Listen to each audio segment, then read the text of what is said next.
Hey guys, thank you for joining us for another episode of the Broken Church Podcast. We just love creating these conversations around the things that people don't necessarily want to talk about because we feel like so many things are pushed under the rug or kind of pushed to the back burner or can't even be talked about in church and so many things. And that's why we come here every week. We create dialogue that not everybody wants to create and everything else because we want to see a healthy and thriving church. And the thing about it, I don't consider the church the bride of Christ as being broken, but so many times what we've put into it can be broken. When we try to bring so much of our human side, our brokenness into it, then I think the church can get off track from what God's heart is. So the whole heartbeat behind the broken church is the heartbeat of Jesus for the church and kind of get back to that.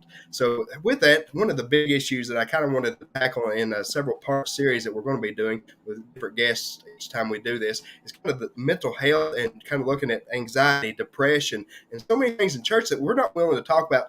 And for me, it kind of comes off so cliche. It's like, we'll just pray about it. God can heal you from it and everything else. But oftentimes I think God's given the knowledge to doctors to help us through these issues and figure out how to get better in things. Because sometimes things can happen. Sometimes our childhood can affect the way we process things, and so many issues that can take effect. And that isn't always just as simple. Just pray about it. Yes, I believe praying for it should be our first thing and it should be our go-to. But I know for me, kind of coming up from a young age, struggling with depression and everything else, it sometimes even that hopelessness that you grow into, people are like, well, just pray through it, and God can heal you from it. But in a lot of sense, you just don't feel like God even wants to show up for it, that God just wants to leave you in it where he's punishing you. Where it's easy to get into those thought processes. And I struggle with depression myself as just one of the big things, so just kind of being up front. And I just always try to create the dialogue around it. And speaking of which, we've got Kristen Ramey with us this week. And she's just got such a phenomenal testimony and story and everything else. I just really felt the need to bring her on and be able to share her testimony and everything else because I really think it's going to speak to so many people in the church who don't want to seek out ways to help themselves get better or to really find that you can talk to people through these issues. It shouldn't be a hush hush thing, that we should be able to have this conversation because these conversations are so crucial, especially to our mental health in so many things. And I really love it. So, Kristen, thank you for joining us. So, you want to tell us a little bit about yourself briefly before we get started into Uh, the deep stuff? okay, hey. Hi, I'm Kristen Ramey. I'm married, have two kids. I don't know. No, you're um, good. um, I work full time now. I had a long break where I didn't work for several years once just to stay at home mom and kind of did some stuff, odds and ends throughout. And pretty simple, plain Jane kind of person. Right, yeah, and I think that, and a lot of us, we kind of look at our lives, and I think that's why, because we'll speak to so many people, because we get on here in these platforms and everything else, and sometimes we kind of seem unreal and everything else, but we are all just real people, and I love getting to those conversations. Like I say, Kristen's got such a powerful testimony. So, Kristen, I don't know how much of your story you're comfortable in telling, but do you kind of want to share some of that testimony or anything about what kind of got you to this point? Sure. Uh, I grew up in church. My mom and dad brought both me and my sister up in church uh, Sunday morning, Sunday night, Wednesday, and all that stuff. And I had a really good childhood. Uh, I, you know, my parents are still married to this day. I didn't have any major trauma or any major calls for any kind of mental illness because I mean like Joe said earlier that sometimes the way that we're raised as kids and things that happen in our lives can cause um, how we are able to handle it, and it can cause us to not um, be able to I can't think of what I'm trying to say. I guess just live with it, I guess. um, so, like I said, I was raised in a good Christian home. Mom and dad are still married. I had a great relationship with my sister. But growing up at an early age, I'm talking like 7 years old, I started realizing that I was different.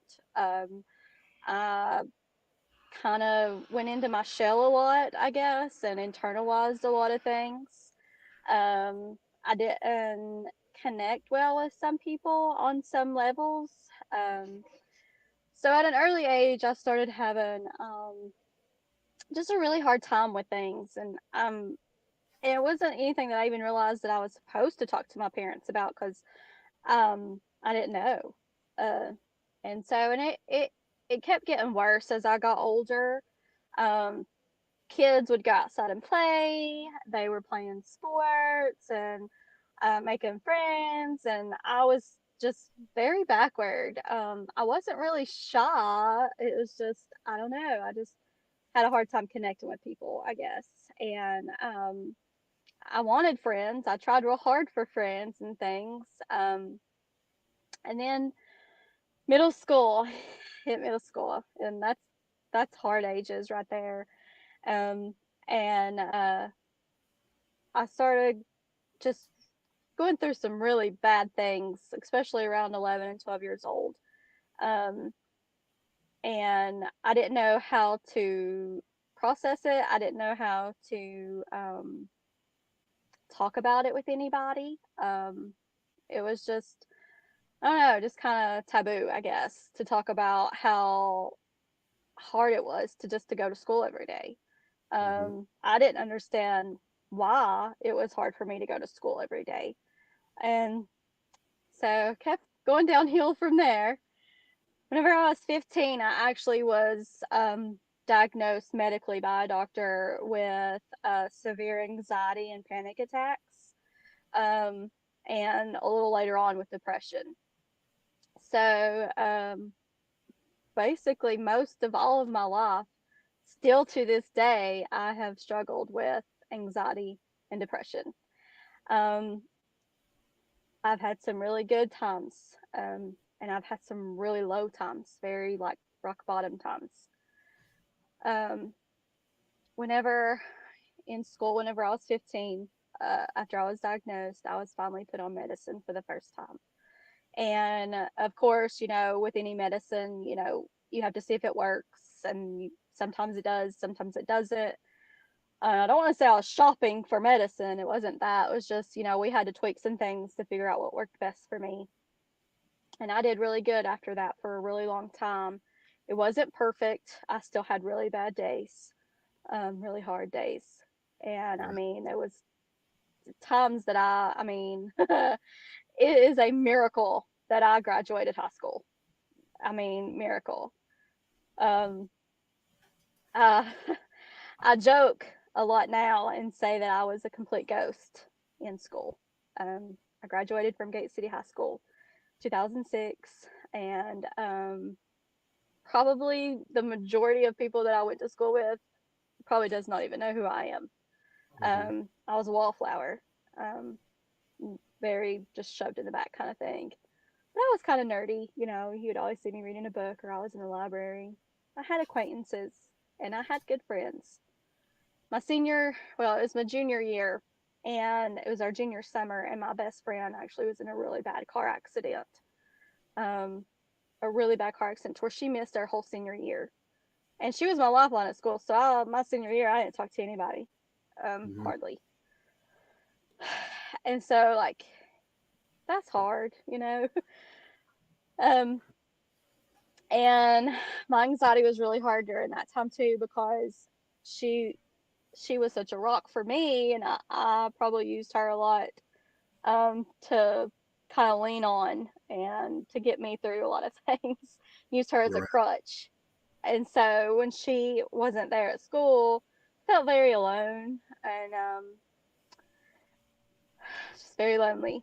And my senior year, I ended up working. I worked part time, and then that helped a lot because I got to leave school early, so I was only there for a little while and then left. And then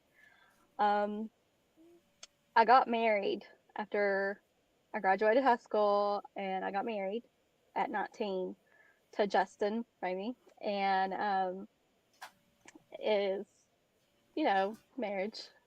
And then 21, I had my first baby. Her name's Penelope. She is almost 12 now. Um, and during pregnancy, you can go off your medicine, or you can stay on it. It just depends on what medicine you're taking. Well, I made the choice myself to go off my medicine. I thought, I've been on medicine since I'm 15. Um, I want to give it a try. I'm doing good. I'm in a good, healthy mental place. So with my doctor, we went off my medicine. They slowly take you off and wean you Mm-hmm. off of it. And I did really good for a while. Um, I was, I think some parents go a little crazy with their first kid. You're the first one. You got to make sure everything's clean. You got to keep them on a schedule, make sure they eat on a schedule, sleep, and all that stuff. And so I was probably a little extreme. Probably I had some OCD tendencies and things. And Penelope was 15 months old whenever I found out unexpectedly that I was pregnant again with Bonnie. She'll be turning 10 soon.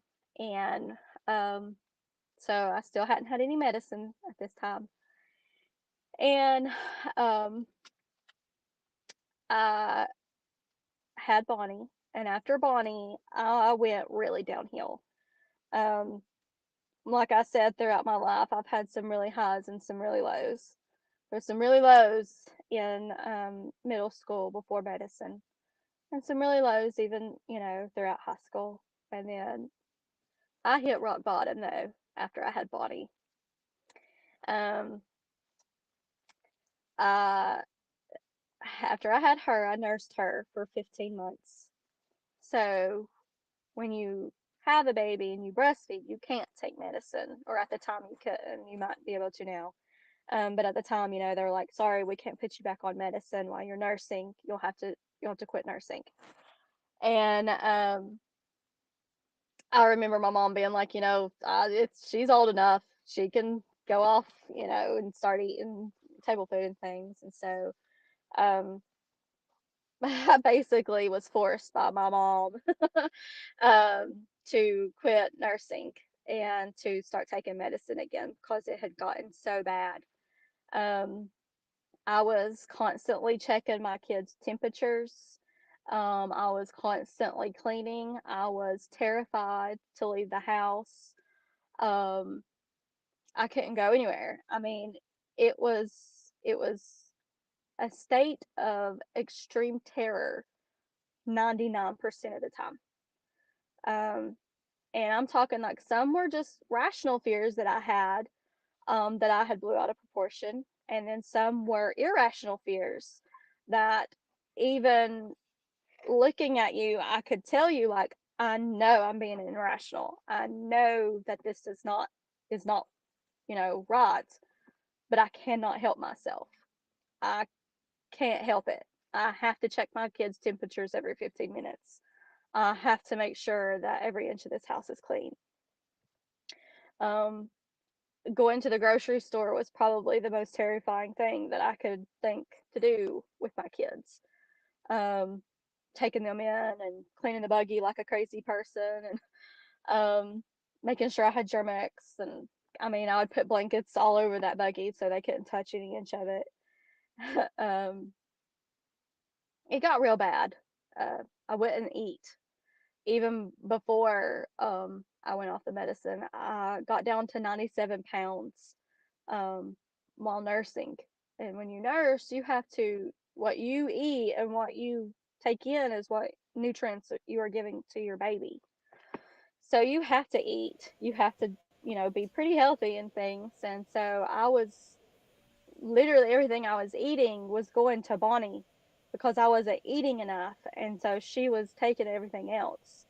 Mm-hmm. And so um, weighed about 97 pounds, looked very sick. I was losing my hair, um, dark circles in my eyes. I probably didn't make a lot of sense if you talked to me. And if it was a good day, I could probably fake it off, and seem okay. Mm-hmm. Um, but I wasn't. And I was a Christian. I got saved whenever I was 12. And I remember it clearly, and was baptized in the ocean. And so, been in church all my life, and had Jesus in my heart since I was 12. And I knew the Bible verses. I felt like I had a really strong relationship with the Lord. And throughout my whole life, I'd just be like, God, why me? Why do I feel like this? Why can't I be normal? Um, why can't I just make friends and be happy? Why do I have to be the weird kid analyzing everything and Mm-hmm. worrying over everything I say and what I wear, you know? And I remember one time it was so bad that I was sitting in my bathroom floor, and I was so sick because I probably hadn't eaten anything in 5 days or more and was still nursing. And I was stay at home mom, so I was just with my kids. It was just me and my kids all the time. Justin worked shift work, and so he was home half the month and basically gone half the month.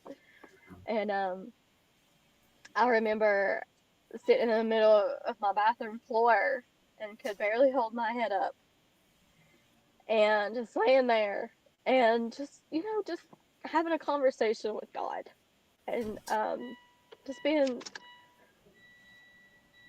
kind of mad at him, like, I'm a Christian. I'm your child. I love you and I've given you everything. Why can't I just be normal? Why can't I be happy? Why am I so scared? Why am I so terrified? Why am I alone? Why am I so alone? You're not supposed to make me feel like I'm alone, You're supposed to make it all better. And I remember just kind of fussing at him, like, what is the meaning of all this? um, and I still don't know all the answers to that. God does. God knows why I had to go through all this and why I battle this every day. Um, I had a really good support system in my life. I'm very blessed to have that support system. I know a lot of people who don't. I know a lot of people who don't have anybody to turn to and talk to. And even though I had a good support system, I didn't talk to them. I didn't try to talk to them. I thought that if I opened up to anybody and let them see me, that they would be disappointed or that I was a burden um, to them. And I didn't want to be a burden. I didn't want to disappoint anybody. Um, I wanted to look like everybody else. I wanted to look like I had it together. I wanted to look like the perfect mom, perfect family, and all that stuff. But I was very broken, very broken, and I didn't know what to do. Uh, I felt like I had tried everything. I was a Christian. I was going to church. I was trying to be super mom and the best wife. I was reading my Bible. I was like just tearing through my Bible, studying it. I had journals at the time and stacks of journals where I've just poured everything out into them. And it's still just not doing very good. Still very broken. And um I got back on medicine and I started going to therapy. And around here, especially therapy or any kind of mental health, you start talking about that, and it's just hush hush. It's very taboo. You just don't talk about it. If you hear about anybody being on medicine or you hear about anybody going to therapy, I mean, it's just like, I don't know. People look at you different. And I've had a lot of side eye telling people. Uh, um, I've not told a lot of people even. Some people don't even know because I don't want them to look at me different still to this day. um, but I know that growing up, how isolated you can feel. I know how alone you can feel. I know how misunderstood you can feel, even whenever you have the most loving family and the greatest support system, even when you're a Christian. I know how alone you can feel and how you don't want people to look at you different. You just want to fit in. I am in a better place now. I'm still on medicine to this day. I just celebrated my birthday yesterday. um, I'm older than 30 and younger than 40. And I still am on medicine. And I still have good days, really good days. I still have really bad days. There was a time where I had more bad days and could probably count only on one hand the good days.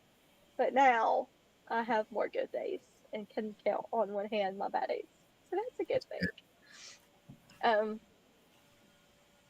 uh, what helped me the most, even through it all, and even still, like all those times whenever I'd open my Bible and search, just be searching and seeking, um, and I still felt like I wasn't being heard. It was hard because I knew God was there, Mm-hmm. and I knew that He loved me. I never lost faith in that. It was more of a hurt that I couldn't be fixed automatically, wanting to be changed immediately. And it wasn't. I wasn't. It was a process. Um, like I said, I had to go and get on medicine again. I went to therapy, and I continued seeking out God. And I had to um, I had to get to a point to where I don't remember who told me, but somebody said you have to lean into it. You have to lean into your fears. You have to lean into the things that you don't want to do. And so um, I had to make myself go to the grocery store. I wouldn't let nobody else go. I had to do it. Um, at one point, I remember my mom begging my mom, pleading with my mom to take my kids. I didn't think I was going to hurt them. It was not that. It was more of a, I'm not going to be good enough for them. I feel like I'm going to hurt them more um, in the way of me accidentally doing something like them seeing me fall apart kind of thing, and it bothering them later. And I just, I didn't want to hurt my children that way. I didn't want them to see me broken. I didn't want them to see me not perfect. Um, so I begged my mom to take my kids. Um, pleaded with her, and I remember crying to her one time and begging her to take me to the hospital and just to drop me off at the mental ward because I was afraid that I was just being a burden to everybody else, and I wanted help, and I just didn't know what to do. And I remember begging mom to drop me off and take the kids and just to leave me there. She, of course, didn't. Um, she said no. She said, God gave you those babies. Those babies are yours. They're a gift from the Lord, and He trusts you. And so you've got to trust yourself to be their mom and to take care of them. And at the time, I was probably not very happy with her. It's probably just still very just sad and upset. And now I am so blessed that I have my kids and I get to be their mom. Amen. I'm not perfect. Still fail every day. Um, uh, I could probably do a whole lot more, you know, but I had to find a place in my own time and to be okay with me. And I'm still not 100% okay with me. It's a work in progress. Um, some days I just feel like all through my life, um, I feel like, I could do better. I could do this better.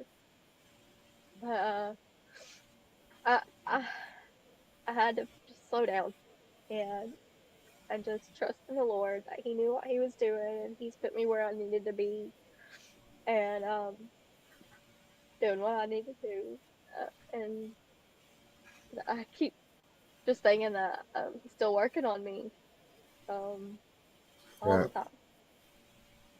Yeah. Uh, um, I don't know. Sorry, I lost my train of thought. No, you're good. And I Um, think it was all good things. And at times I just want to interject, but your story was just coming out so naturally. I I'm did not sorry. want to. No, you're good. I didn't want to interrupt it. And I definitely believe this is something somebody needs to hear. And so many things kind of crossed my mind. And I feel like how many people are actually out there struggling in the same ways. And I'm going to share some more of my story, like you are struggling, or I've struggled in the past. How many people struggle and they're so afraid that they cannot share it with somebody, they cannot tell somebody. And this is what I want through this, like this whole thing, is letting people know it's okay not to be okay, but it's not okay to stay there. We need to find help. We need to find people we talk to. And I love that kind of briefly some of my testimony. I remember kind of looking at it through my childhood. I had a mother that loved me, and my dad who was kind of distant, kind of come and go. And for me, like I always felt alone like a kid. I remember wanting to go to sleep at night as a kid just because I remember when I was dreaming, I was happy. So I wanted to sleep so I could dream and kind of have a little bit of happiness because I just did not experience that as much as a kid. And not to place the blame on my parents. I know they did the best that they could, but I really didn't have no kids around my age that lived around me, and I just felt so isolated, so alone for so long. And I remember that one moment when I was so broken as a kid, crying out to God, why am I so alone? Why don't I feel loved? And God just spoke to me as a kid. I remember it so clearly, just like me and you're talking. He said, but you're not alone. I've been with you this whole time. Reach out to me. I want to comfort you. And in that moment, I learned how great God was and how good of a comfort He was. And did that fix all my problems? No, absolutely not.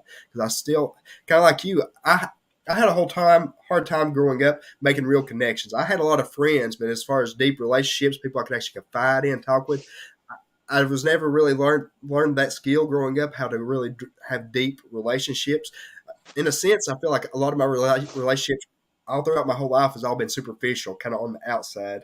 And I was always weary of letting people in to know the real me, to know my struggles and everything else. So that's just definitely, it kind of lines up with my heartbeat for all this, is really knowing that we're not alone in all this. Other people have these same No. things. It's easy to feel alone and so isolated. And I think that's why God really, when you look at it, when Jesus instituted the church, is that there was a people doing life together, that they were so well knit that they learned how to do it. And so many, I feel like maybe in life or maybe how society is, we've kind of we really haven't learned how to grow those deep relationships. And I don't think it's ever too late to really understand that and really grow into that. But that's why I love your testimony, and it connects so much with mine. I know it's different on so many ways, but also I see so many parallels in that. And my question is, how many people out there have these same stories, the same parallels that kind of relate to these things?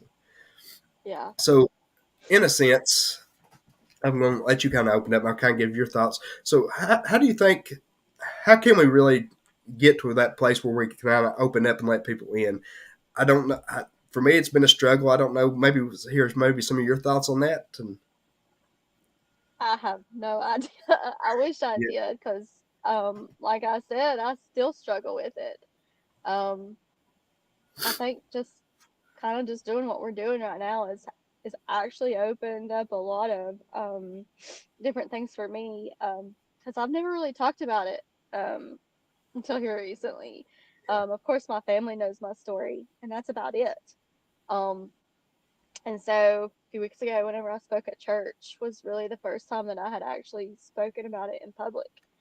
Um, so now it's not as scary as it was the first time I had done it. And it still was in a setting in front of people, which was super scary. Um, but now I feel like I could have a conversation one on one with somebody if I wanted to.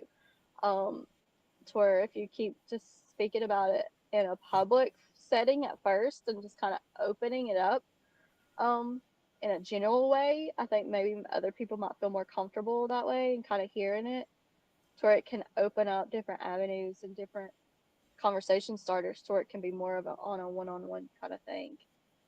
right.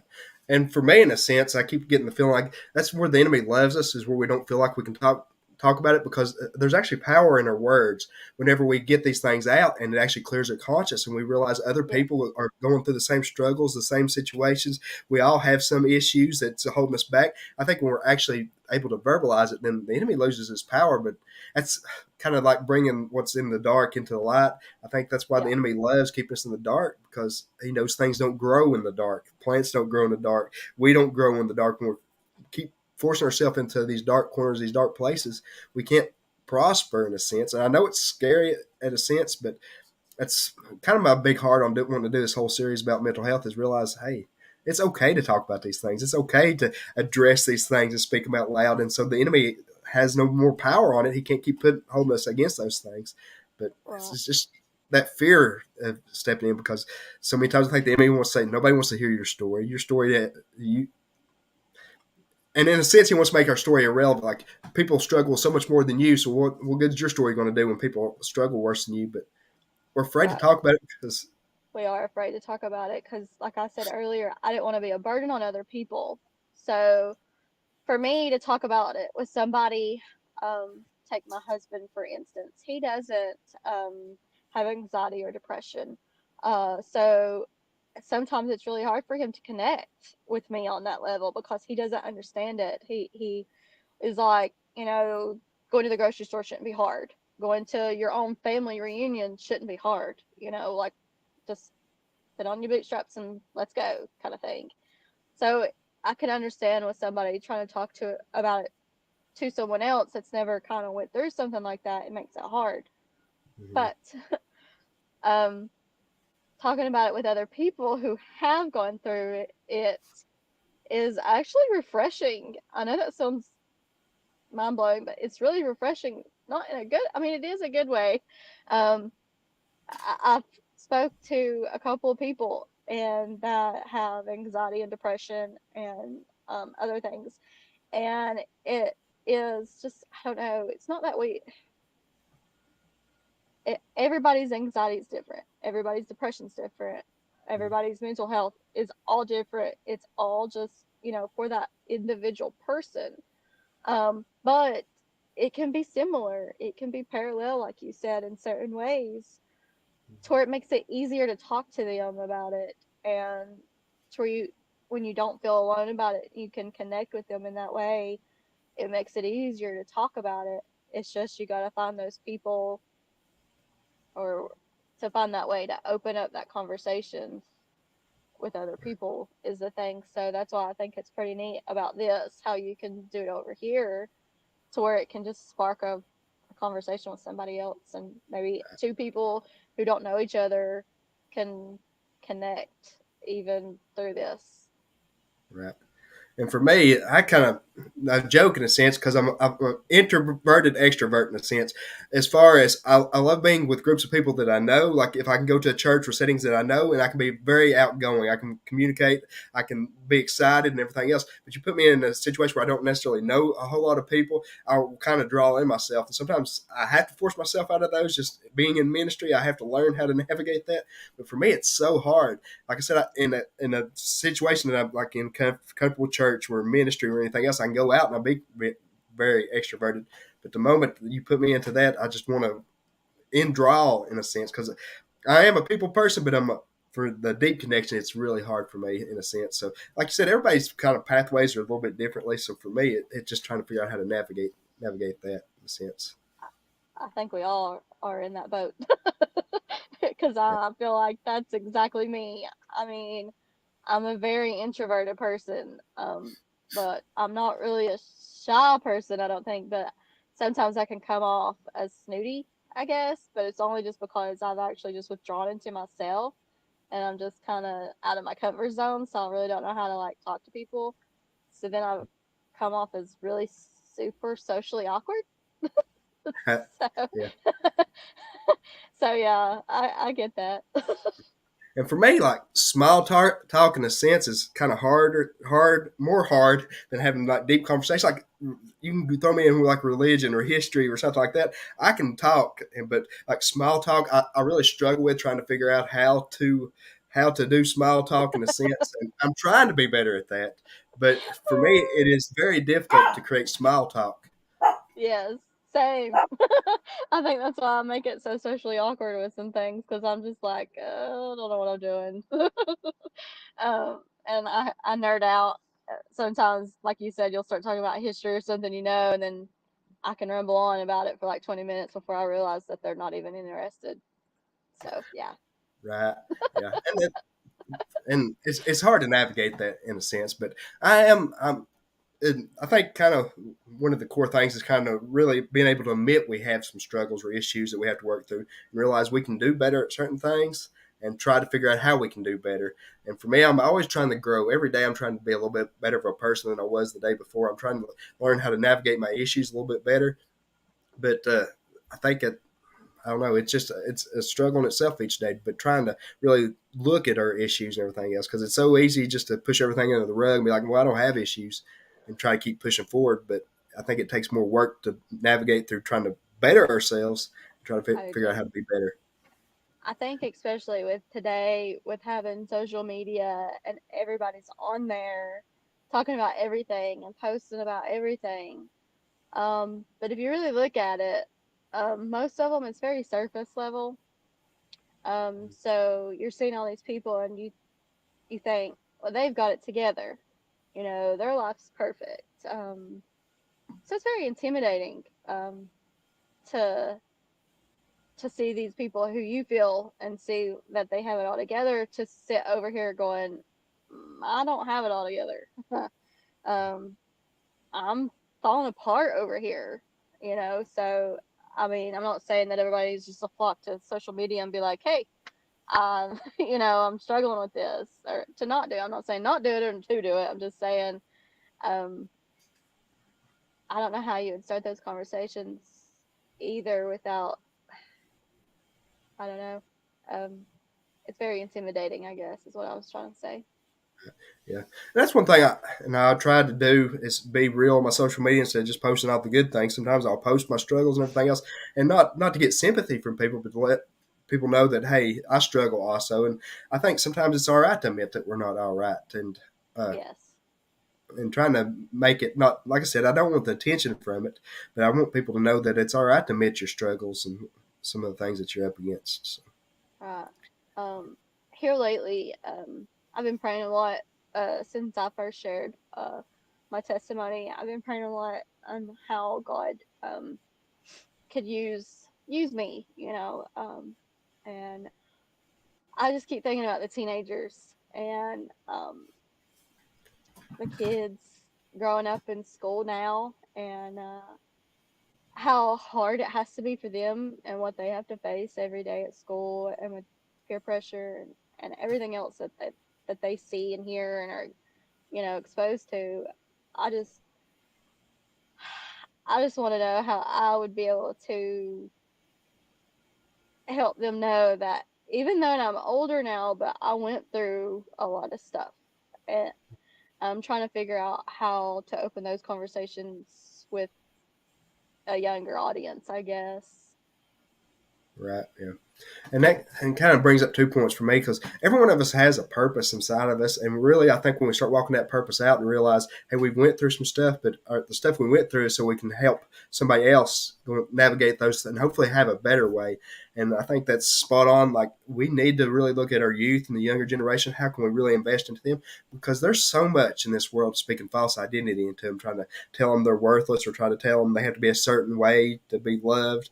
And I think that's really kind of the broken church concept. I think that's really the church's place is to step up and have mentors in place and really invest into this next generation and just take time to pull some teenagers aside and be like, hey, let me share some things with you. Let me share some of my story and making it okay to have these conversations, especially with them because in Yeah, this is a consumer driven world. Like it's so like social media is so instantaneous, like instantaneous gratitude. They can post something, get likes, and everything else, and they start finding their value into that instead of finding their yeah, value in really the important things that they should be finding value in. So I say all that to say I think that's where mentors are so big, and I think the church should be the vessel getting those mentors out, so they're not being mentored by the wrong people speaking the wrong things into them. I think the right. church needs to step up in that in a lot of ways. Is having these conversations with these kids and having mentors in place and flocking to the next generation and really pouring into them because I think that opportunity is so needed in the church. So that is definitely one of the, I think, the broken things in church is that we need to be more focused in on the younger generation. I agree. Yeah. So, like I said, me and you both were saying, I think that's just a big opportunity in itself. Is really see that our story has the potential change. And I'm here to tell you, I'm sure, Christian, your story has really spoken to so many people that's been listening or are going to listen, and really is creating this conversation in people's heads where, hey, it's okay not to be okay. I heard this story and I'm not alone. Somebody else feels that way, and so maybe Yeah. they're willing to open up. But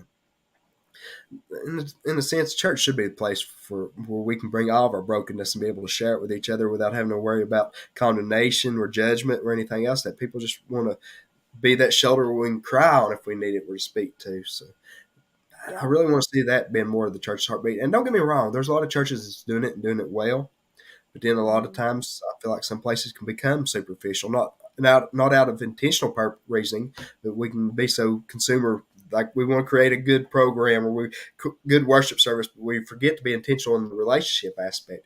We just come in, rush in on a Sunday, and then leave afterwards, and we're not really investing into anyone else. So I think a lot of churches need to evaluate how can I be more intentional in creating relationships and bonds and creating these Right. groups together. So that's a big thing on my heart. It's been a big thing on my heart, and it just brings more awareness why we need this. Because, and I'm not saying it'd be perfect growing up if you had those mentors in place that would really took that time to invest into you. Hey, I've struggled with this, but kind of looking at it, how do you think that would have helped you in a sense if you had somebody that knew that they were going through some of the same things, talking to you about that? I think it would. I always felt like I said, I didn't want to be a burden. I didn't want to be a disappointment. So I feel like if I had somebody, not that my parents weren't, like they were great, and they never made me feel like I couldn't like express myself, but for whatever reason, um, I didn't. So maybe if I had like somebody in my life at church or wherever in a group setting or wherever, whatever, kind of telling me their life experiences and just being like super real with me and then letting me know that what I had to say was important and what I had to say wasn't a burden, what I had to say um, would be heard. I think that that would have really helped me out a lot. But a lot of times I felt like I I didn't um, have anybody to listen. I guess that's the lonely, being alone feeling part that I had. Um, I had people in my life, and I mean, I don't know if it's the part where we just didn't have that good, deep connection where we held our, like, where I held myself back. Um, but I feel like if somebody had been like super real and very open with me, I think that that would have helped a lot. Yeah. And I think that in this conversation, I hope opens up some of our blind spot areas that we don't necessarily see and to realize, hey, let's take a little bit extra time to try to figure out how we can. You see somebody struggling, somebody alone, and I know it's hard to sometimes know if somebody's struggling because we do put on this fake facade. But kind of looking at seeing somebody, I feel like there are some kind of key indicators. If you see somebody that's kind of standoffish or kind of push themselves alone, maybe just seeing that person and taking note and taking that time. Hey, let's go up and just start a conversation and just start a relationship, I guess, in a sense, because it all starts with a relationship. Everything we do starts with just a few kind words and just kind of building up from there. But, Right. I agree with that. Um, like I said, from somebody who has anxiety, I know how hard that would be for me to step out of my comfort zone to go over and start that conversation. Um, because I'd probably be thinking about like, I can't, what are they going to think of me? What if I overstep, but in maybe I just need to get to a point myself and just be like, I just need to do that. Put myself out there to open that conversation to them to let them know that it's okay to speak to me instead of standing there where they think I'm being snooty. And that's on me. I mean, I don't want to give that vibe out to anybody. I want people to know that they can come and talk to me.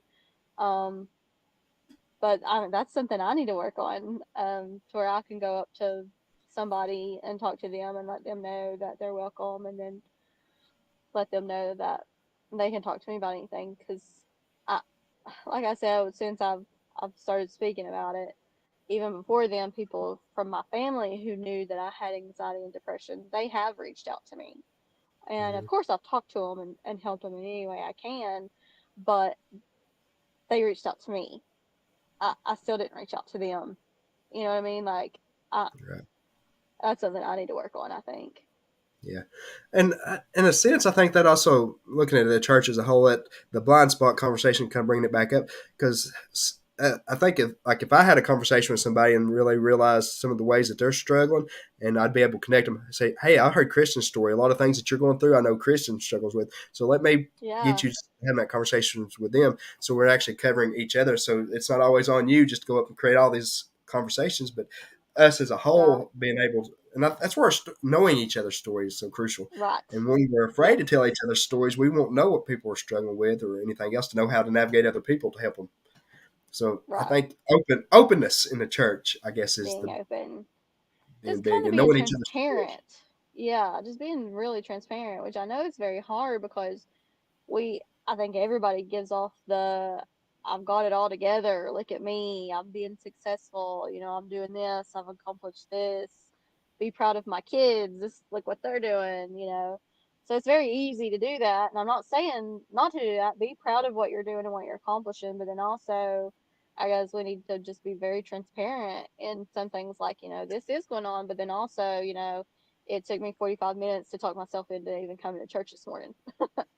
Yeah, Or I really didn't want to be here because um, I'm so depressed right now that I am having a hard time getting out of bed in the mornings. It's just that's what we need to start doing is just being very open and transparent about what we're going through. yeah, And and I know it's very hard because sometimes I feel like some people will think, well, she's looking for sympathy. She just wants people to feel sorry for her, or you know, she's always depressed, or she's always having anxiety. Is it even real? I always think that too, but and maybe I just need to get over that fear and just really just be open and transparent and not worry about what other people are going to think and say about me, just so that what I do say, regardless of that one person who's looking down on me and judging me, over in the corner is the other broken person who really needs help. yeah, and for me, I kind of feel bad for the person who'd be quick to judge in those situations because I don't know. Sometimes I feel like it. I don't know. It. I feel like it's good to have these conversations and know what the other person's struggling with. And I get it. Yeah, Sometimes I'll struggle for several days in a row. Sometimes I'll have a good week or 2 weeks where I don't have any struggles. But it's just good knowing somebody's there by my side who don't care, who don't find it a burden for me to be able to share each day. Hey, I'm struggling today. I'm struggling today. It's a little bit better right, today. Oh, it's a little worse today. And be able to right, do that. And yeah, I feel like we should always be open to that in a yes, sense. I agree. Yeah, because ultimately, all of us are looking to fit in, to have acceptance, to be a part of this, and try to fit into a mold in a sense, and just trying to figure out the right ways to do it. Because and don't get me wrong, I've been frustrated with people when they keep having the same issues over and over again, and not necessarily depression, but they'll keep bringing the same thing. Well, what steps have you taken to help this? And sometimes it Right, can become aggravating because they're not taking the proper steps. No matter how many times you tell them some of the steps that need right, to be taken, they'll keep coming back. Oh, I got the same issue, the same issue, same issue. Well, what are you right. doing to make it What are you better? doing to help yourself? Yeah, Right? Yeah. yeah. So, and I get it. I've been frustrated with people, so I'm not even saying that I'm perfect with this. I've been frustrated with people because like you're not doing what you need to do to get yourself. But Right, in a sense, it's good to be able to yeah, have those conversations. So I'm not yes, perfect in that. I'm human, and I do get frustrated with people. But it's just that same pattern where they're not wanting to step out of that pattern. They just keep doing the same thing. So I yeah, get it. That I'm not perfect in that. So I want to throw that out there too. That I want to be this person who can listen through somebody's problems all the time, but if they're not willing to help themselves, at some point you they get need to be that angry. shaking moment where you kind of shake them. Hey, you're not doing what you need to do to get better. Right, yeah. But in a sense, I had that person in my life because, like I said, I mean, I wasn't doing anything to help myself for a little while, and I was just stuck. And then all I wanted to do was give up, like just drop me off somewhere and take my kids, take all my responsibilities. I'm just ready to give up, but I had somebody in my face going, no, you got to push through it. You got to figure this out. You got to work for it. You Right. can't just stay stagnant and wallow in it. You got to move forward and you got to figure it out.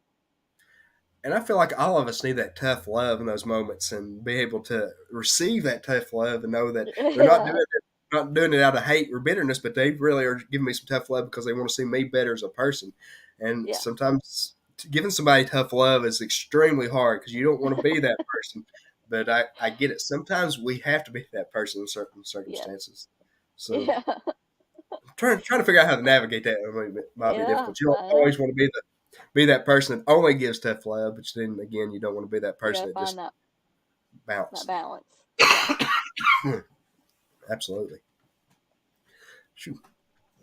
All right. Absolutely. So yeah, I think it's been a very good conversation, and I don't want to take a whole lot more of your time. So here around this mark, we kind of start doing some closing thoughts. So, Kristen, I'd just like to ask you: are there anything that you'd love to leave this episode of the Broken Church with, or anything that you'd love to throw out there before Um, we get ready to close?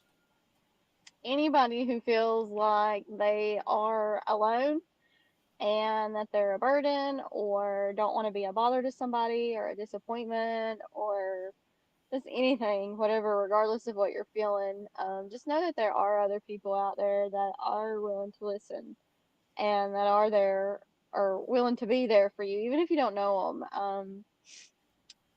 If anybody wanted to talk or just somebody to listen or ask questions, I would be more than happy to talk or listen or whatever the need is. Um, and whenever you feel like the Lord isn't listening, or you feel like He's not there, or He's left you, or whatever you're feeling, um, He's there. It's our own selves that are standing in the way. Just have to remove ourselves, and I know it's very hard. Um, and sometimes you may not hear Him immediately. You may not hear Him at all for a while, just because I don't know why. But He is there. You just have to keep on leaning on Him, and you have to keep on just having faith and knowing that He has a plan for you, and that I don't want to sound so cliche, but it does get better.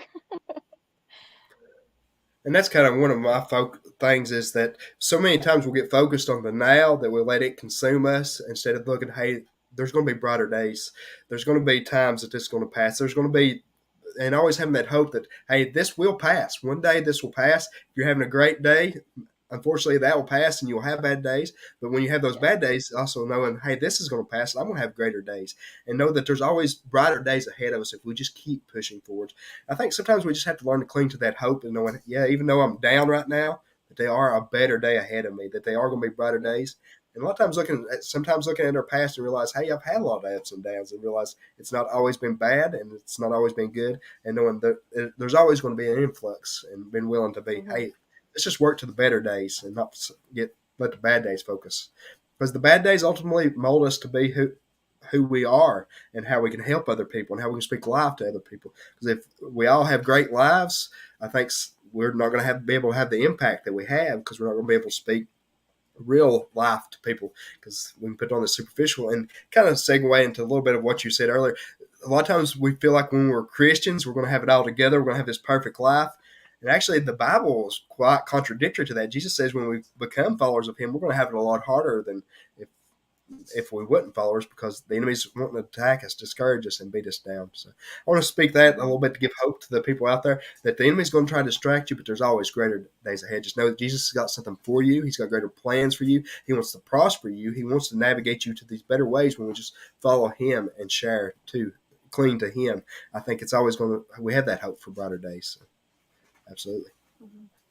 So, Kristen, I just want to say you have been a blessing, and I know this is going to impact people. I know that you've spoke life to people, and you used your voice. You spoke up, and I think the enemy has lost a lot of strongholds he's had in your life just because you're willing to use that voice. So I want to use that also to encourage some other people. If you ever feel so discouraged, so down, get your story out there, share it with somebody else, and it's beneficial. It helps you from the inside out to know that, hey, my bad situation, my bad struggles, my situations can help somebody else have a brighter day ahead of them. So absolutely. So Kristen, I just want to thank you for tuning in or being a part of this conversation and adding to it. I think it added so much value.